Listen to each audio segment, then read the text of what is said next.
નમસ્તે વિદ્યાર્થી મિત્રો, જીઆઈટીના વિદ્યાદર્શન કાર્યક્રમમાં આપ સૌનું હાર્દિક સ્વાગત છે. આજે આપણે એનએમએમએસમાં મેટ અંતર્ગત કેલેન્ડર એટલે કે તારીખ, વાર અનુસંધાને આપણને જે કંઈ પણ પ્રશ્નો પૂછાતા હોય છે એ વિશે માહિતી મેળવવાના છીએ. વિદ્યાર્થી મિત્રો, કેલેન્ડરની વાત કરીએ.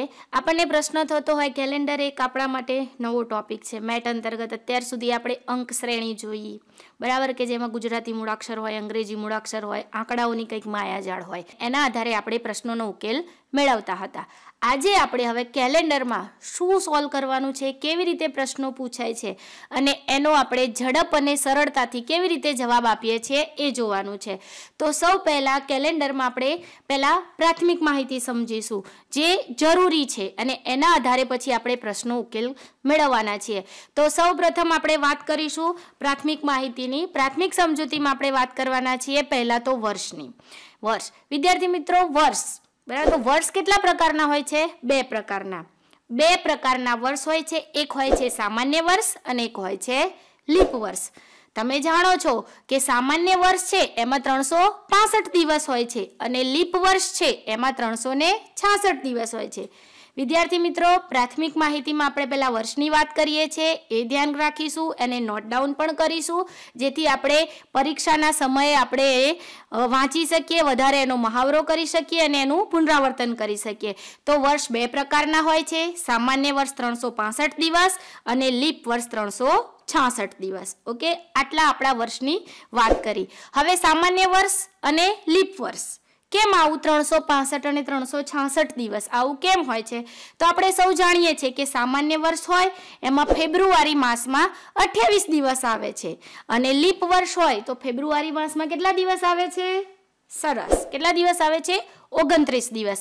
અને લીપ વર્ષ દર 4 વર્ષે આવે છે. આ બધી આપણી પ્રાથમિક માહિતી છે જે કેલેન્ડરના પ્રશ્નો સોલ્વ કરવા માટે આપણને ઉપયોગી થઈ શકશે. બીજી વાત જોઈએ. હવે આપણને પ્રશ્ન થાય કે સામાન્ય વર્ષ કોને કહેવું અને લીપ વર્ષ કોને કહેવું? પ્રશ્ન તો થાય ને, કેવી રીતે ગણતરી કરવી? તો એની માહિતી મેળવીએ.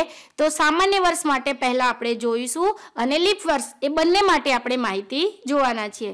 તો સૌ પહેલા આપણે વાત કરીશું લીપ વર્ષની. તો લીપ વર્ષ કેવી રીતે શોધીશું? લીપ વર્ષ છે એ આપણને કેવી રીતે ખબર પડશે? તો જે વર્ષને 4 વડે નિશેષ ભાગી શકાય તેને લીપ વર્ષ કહે છે. વિદ્યાર્થી મિત્રો, ધ્યાન આપજો, સમજજો કે જે વર્ષ છે એને આપણે 4 વડે નિશેષ ભાગી શકીએ એ વર્ષને શું કહેવાય? લીપ વર્ષ કહેવાય છે, બરાબર.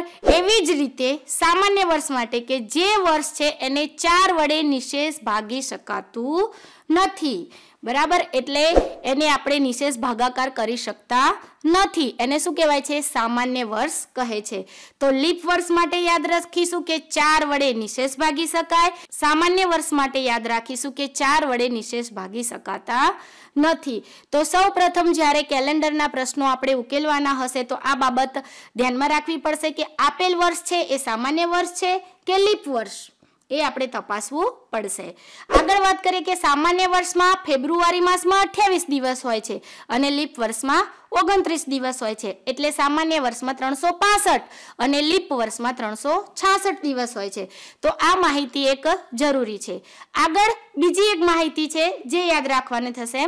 સામાન્ય વર્ષ અને લીપ વર્ષ તો આપણને પ્રશ્ન સોલ્વ થયો કે કેવી રીતે નક્કી કરીશું. પણ વિદ્યાર્થી મિત્રો, જ્યારે કોઈ શતકનું વર્ષ આવે છે ત્યારે આપણે મુશ્કેલીમાં અને મૂંઝવણ અનુભવતા હોઈએ છીએ કે શતકનું વર્ષ આવે ત્યારે શું કરવું, કેમ કે દરેક શતકના વર્ષો લીપ વર્ષ હોતા નથી. દરેક શતકના વર્ષો લીપ વર્ષ હોતા નથી. પણ આપણે જનરલી ભૂલ કરી બેસતા હોઈએ છીએ. એક તો પરીક્ષાનો હાવ હોય, ડર હોય, બીક હોય ને ઉતાવળ હોય, એટલે આપણે સીધું ગણતરી કરી દેતા હોઈએ છીએ. પણ જ્યારે શતકના વર્ષની વાત આવે ત્યારે આપણે શું કરવાનું એની સમજૂતી જોઈશું. તો શતકના વર્ષની વાત કરીએ તો જે શતક વર્ષને 400 વડે નિશેષ ભાગી શકાય તે વર્ષ લીપ વર્ષ કહેવાય. યાદ રાખજો, ધ્યાન રાખજો કે જે આપેલું શતક વર્ષ છે એને 400 વડે આપણે ભાગી શકીએ નિશેષ તો એને લીપ વર્ષ કહેવામાં આવે છે. દરેક શતક વર્ષને આપણે ભાગી શકતા નથી. જેમ કે 1600, 2000, 2400 આ હશે તો એને આપણે 400 વડે નિશેષ ભાગી શકીશું, બરાબર. પણ જ્યારે 1500 હશે, 1700 હશે, 1800 હશે ત્યારે આપણે 400 વડે નિશેષ ભાગી શકતા નથી. એટલે શતકના વર્ષ માટે આ ખાસ યાદ રાખવું કે 400 વડે નિશેષ ભાગી શકાય છે કે ભાગી શકાતા નથી. આગળની બીજી સામાન્ય માહિતી મેળવીએ. વર્ષની વાત કરી. વર્ષ બે પ્રકારના છે, સામાન્ય વર્ષ, લીપ વર્ષ. સામાન્ય વર્ષ 365 દિવસ, લીપ વર્ષ 366 દિવસ. હવે સામાન્ય માહિતી આગળ જોઈએ, જેમાં એક વર્ષમાં કેટલા મહિના હોય છે આપણે સૌ જાણીએ જ છીએ. સરસ. કેટલા મહિના હોય છે? 12 મહિના હોય છે. દરેક 12 મહિનામાં હવે આપણે દિવસોની વાત કરીએ તો 28, 29, 30 કે 31 દિવસો હોય. કેમ કે ફેબ્રુઆરી હોય તો 28 કે 29 હશે, 30 અને 31 દિવસ પણ હશે. માર્ચ, એપ્રિલ, મે, જૂન, જુલાઈ આખું જોઈએ આપણે આપણા કેલેન્ડરમાં તો આપણને દિવસો કેટલા હશે તો 28 હશે, 29 હશે, 30 હશે ને 31 હશે. આ એક સામાન્ય માહિતી ધ્યાનમાં રાખવાની છે. આગળ બીજી વાત છે કે એક પખવાડિયું હોય તો કેટલા દિવસો હોય? સરસ. એક પખવાડિયામાં કેટલા દિવસ આવશે? 15 દિવસો. તો એક પખવાડિયામાં 15 દિવસો હોય છે, આ યાદ રાખીશું. એક અઠવાડિયું તો 7 દિવસો હોય છે, જે આપણને ખબર છે. અને ખાસ યાદ રાખવાનું કે અઠવાડિયાની શરૂઆત ક્યારથી થાય છે? તો અઠવાડિયાની શરૂઆત રવિવારથી થાય છે કેલેન્ડર મુજબ. તો આ બધી આપણે સામાન્ય માહિતી છે એ કેલેન્ડરના પ્રશ્નો ઉકેલવા માટે જરૂરી છે. હવે આપણે જોયું કે એક વર્ષ છે, 12 મહિના છે. 12 મહિનામાં જુદા જુદા દિવસો છે. નક્કી કરે કે 28, 29, 30, 31. બરાબર. તો 28 આપેલા મહિનામાં 28 દિવસ છે, 29 દિવસ છે એ તો આપણને ખબર છે કે ફેબ્રુઆરીમાં 28 કે 29 દિવસ હોય. જો લીપ વર્ષ હશે તો 29 દિવસ હશે અને જો સામાન્ય વર્ષ હશે તો 28 દિવસ હશે. પણ બાકીના મહિનામાં 30 દિવસ હશે કે 31 દિવસ હશે. એને યાદ રાખવા માટે શું કરીશું એ માહિતી મેળવીએ. તો આપણે સૌ નાના હતા અને તમારા ઘરમાં પણ દાદા દાદી અથવા તો સ્કૂલમાં પણ તમને તમારા શિક્ષક સમજાવતા હશે કે જાન્યુઆરી, ફેબ્રુઆરી, માર્ચ, એપ્રિલ આ એક મેથડથી કે ભાઈ 30, 31 ખાડો આવે, ટેકરો આવે, ખાડો આવે, ટેકરો આવે. બરાબર. એ પ્રમાણે 30 અને 31ની ગણતરી કરતા હોઈએ છીએ. તો કયા મહિનામાં કેટલા દિવસ આવશે એ આપણે એવી રીતે નક્કી કરતા હોઈએ છીએ. જેમ કે ઉપર ટેકરાવાળો ભાગ છે તો શું બતાવીશું? જાન્યુઆરી. કેટલા દિવસ? 31. પછી ખાડાવાળો ભાગ આવ્યો. બરાબર. ટેકરાવાળો ભાગ, ખાડાવાળો ભાગ. તો ફેબ્રુઆરી 28 કે 29. આપણને ખબર છે કે ફેબ્રુઆરીમાં કાં તો 28 દિવસ હશે કાં તો 29 દિવસ હશે. બરાબર. એટલે એ ખાડાવાળો. ફરીથી આવ્યો ટેકરાવાળો ભાગ. બરાબર. એટલે માર્ચ. બરાબર. કેટલા દિવસ આવશે? 31. તો આવી રીતે જાન્યુઆરી, ફેબ્રુઆરી, માર્ચ, એપ્રિલ, મે, જૂન, જુલાઈ, ઓગસ્ટ, સપ્ટેમ્બર, ઓક્ટોબર, નવેમ્બર અને ડિસેમ્બર. એક આવી રીતે આપણે ગણતરી યાદ રાખી શકીએ. તો એક આ સામાન્ય માહિતી આ પણ ધ્યાનમાં રાખવાની. હવે આપણને જે વિવિધ પ્રશ્નો પૂછાતા હોય છે એના અનુસંધાને આગળ કયો દિવસ આવશે કે હવે પછી શું આવશે એ જોવાનું હોય છે. તો એના માટે વધારાના દિવસો કેટલા હશે એ પહેલા આપણે નક્કી કરવાનું થશે. તો જ્યારે વધારાના દિવસની ગણતરી કરવાની છે ત્યારે ધ્યાનમાં રાખવાની બાબત છે એ જોઈએ તો કોઈ પણ સમયગાળાના દિવસોને આપણે 7 વડે ભાગીશું અને જે શેષ મળે એ વધારાના દિવસો કહેવાશે. વિદ્યાર્થી મિત્રો ધ્યાનથી સાંભળજો. કોઈ પણ સમયગાળો આપેલો હોય અને આપણે 7 વડે ભાગવાથી જે શેષ મળે એ વધારાના દિવસો હશે. હવે દિવસોમાં વધારાના દિવસોની વાત કરીએ તો પહેલો મહિનો લઈએ આપણે જાન્યુઆરી. જાન્યુઆરીમાં કેટલા દિવસો? 31 દિવસો. ઓકે. તો 31 ભાગ્યા 7 કરીશું. 31 ભાગ્યા 7 કરીએ આપણે તો ભાગાકાર કરો તો 7 4 28. ભાગફળ આપણને કેટલું મળે છે? 4. અને શેષ કેટલી રહી? 3. 28 થી 29, 30 અને 31 એટલે 3 રહી. એટલે વધારાના દિવસો કેટલા થયા? 3 દિવસો થયા. બરાબર. એટલે જાન્યુઆરી મહિનામાં વધારાના 3 દિવસો આવશે. ચલો એવી જ રીતે ફેબ્રુઆરી માટે કે ફેબ્રુઆરી માસમાં વધારાના દિવસો કેટલા આવશે? તો ફેબ્રુઆરીમાં કેટલા દિવસો? સામાન્ય વર્ષ છે તો 28. તો 28 ભાગ્યા આપણે કેટલા કરીશું? 7. તો 7 4 28. શેષ કઈ ના વધી એટલે વધારાનો એક પણ દિવસ હશે નહીં, બરાબર. પછી 29 દિવસ લઈએ તો વધારાના કેટલા દિવસો હશે? 29. 29 દિવસ લઈએ તો વધારાના કેટલા દિવસો થશે? તો 29 ભાગ્યા 7 કરીશું, બરાબર. અને પછી આપણને જે શેષ મળે એ પ્રમાણે વધારાના દિવસો. એવી જ રીતે માર્ચ, એપ્રિલ, મે, જૂન, જુલાઈ, ઓગસ્ટ, સપ્ટેમ્બર, ઓક્ટોબર, નવેમ્બર ને ડિસેમ્બર. 12 મહિના છે એની સંખ્યાને આપણે 7 વડે ભાગીશું અને જે શેષ મળશે એ આપણો શું થશે? વધારાનો દિવસ થશે. અહીંયા તમે જોઈ શકો છો કે કયા મહિનામાં કેટલા વધારાના દિવસો આવશે. સમજાયું? ચલો આગળ બીજી માહિતી મેળવીએ. હવે સામાન્ય વર્ષ માટે વધારાના દિવસો ગણવાના છે. તો સામાન્ય વર્ષમાં પહેલા તો આપણા દિવસો કેટલા? કુલ દિવસો તો 365, બરાબર. 365 ને હવે આપણે 7 વડે ભાગીશું. તો 365 ભાગ્યા 7 કરીએ તો ભાગફળ આપણને કેટલું મળે છે? સરસ, 52 ભાગફળ મળે છે અને એક શેષ વધે છે. એટલે કુલ 52 અઠવાડિયા અને એક વધારાનો દિવસ. 52 અઠવાડિયા અને એક વધારાનો દિવસ સામાન્ય વર્ષ માટે થશે.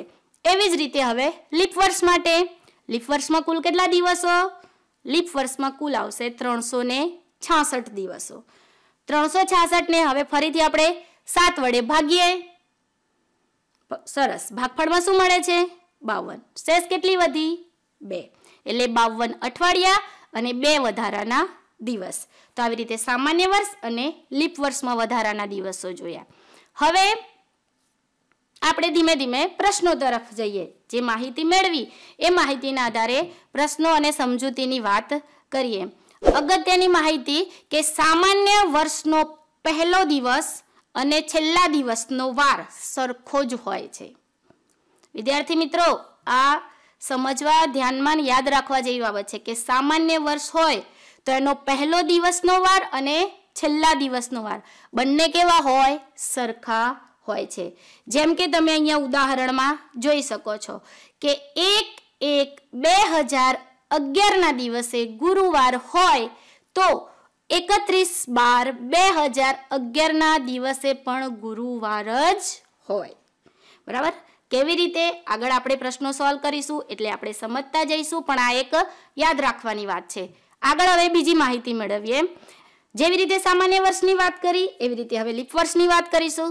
તો લીપ વર્ષના પહેલા દિવસે જે વાર હોય તેનાથી આગળના દિવસનો વાર એનો છેલ્લો દિવસ હશે.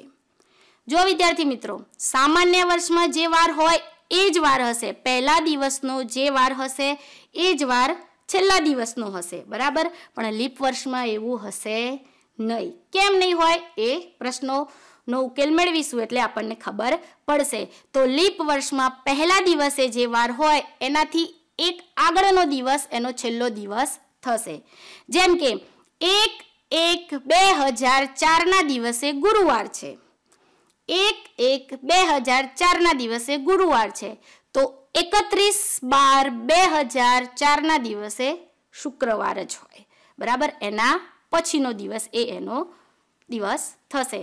ઓકે, તો આટલી હજી સામાન્ય માહિતી. હજી આગળ આપણને કંઈ એક પ્રકારના પ્રશ્નો નથી પૂછાતા. આપણે આગળ પણ જોયું હતું, અંક શ્રેણીમાં પણ જોયું છે, કોડિંગ ડીકોડિંગમાં પણ જોયું છે કે એક કોઈ ટોપિકના અંતે આપણને અલગ અલગ પ્રકારના પ્રશ્નો પૂછાતા હોય છે.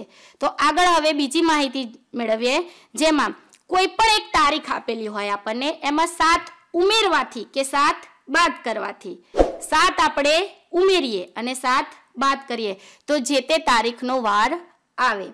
કેવી રીતે આવે એ સમજીએ. તો ધારો કે 3જી તારીખે સોમવાર છે. 3જી તારીખે સોમવાર છે તો 3 + 7 કરીશું આપણે. 3 + 7 કરીશું તો કેટલા મળશે? 10. તો 3જી તારીખે સોમવાર છે તો 10 તારીખે પણ શું આવશે? સરસ, શું આવશે? સોમવાર. એટલે કે કોઈ પણ તારીખમાં 7 ઉમેરવાથી તે જ તારીખનો વાર આવશે. જો 3 તારીખે સોમવાર આવશે, 10 તારીખે સોમવાર આવશે, 17 તારીખે સોમવાર આવશે, 24 તારીખે સોમવાર આવશે ને 31 તારીખે સોમવાર આવશે. એટલે 7 આપણે ઉમેરતા જઈશું તો આપણને તે જ વાર મળશે. એક આ માહિતી યાદ રાખીશું. બીજું એવી જ રીતે 7 7 આપણે બાદ કરીશું. પહેલામાં જેમ ઉમેર્યા બરાબર, 3 આગળની તારીખ આપણને આપી હતી એટલે આપણે ઉમેરીને વાર મેળવ્યો. પણ જો કોઈ પાછળની તારીખ આપી હોય તો, જેમ કે આપણને 30 તારીખ આપી છે, 30 તારીખે શુક્રવાર છે, એમાંથી આપણે હવે 7 બાદ કરીએ તો કેટલા મળ્યા? 23. 30 તારીખે શુક્રવાર આવ્યો, 7 બાદ કર્યા, 23 મળ્યા, તો 23 તારીખે પણ શું આવશે? શુક્રવાર આવશે. હવે જે 23 મળ્યા આપણને, 23 મળ્યા, એમાંથી 7 બાદ કરીશું તો કેટલા મળે છે? 16. તો એ તારીખે પણ શું આવશે? શુક્રવાર. તો આવી રીતે 7 7 બાદ કરતા પણ આપણને જે વાર હોય એ જ વાર આપણને મળશે. તો એક આ માહિતી આપણે યાદ રાખીશું, ધ્યાનમાં રાખીશું. બરાબર. હવે કયા મહિનામાં કેટલા વાર છે એ 5 વખત આવશે. બરાબર. ઘણીવાર પ્રશ્ન પૂછાતો હોય કે આપેલા મહિનામાં આ વાર છે બુધવાર કે ગુરુવાર કે શુક્રવાર, કેટલી વાર આવશે? તો આપણે કેવી રીતે શોધવાનું એની એક થોડી પહેલા પ્રાથમિક માહિતી મેળવી લઈએ, પછી પ્રશ્નના ઉકેલ તરફ આપણે જઈશું. તો જો 31 દિવસનો મહિનો છે, 31 દિવસનો મહિનો છે તો કોઈ પણ 3 વાર છે એ 5 વખત આવશે. 31 દિવસનો મહિનો છે તો કોઈ પણ 3 વાર છે એ 5 વખત આવશે. કેમ? આપણે આગળ પ્રાથમિક માહિતીમાં જોયું તો વધારાના દિવસો કેટલા હતા? 3 હતા. યસ, એટલા માટે એ આવશે. એવી જ રીતે જો 30 દિવસનો મહિનો હશે તો 2 વખત 5 આવશે. 29 દિવસનો મહિનો હશે તો 1 વાર 5 વખત આવશે.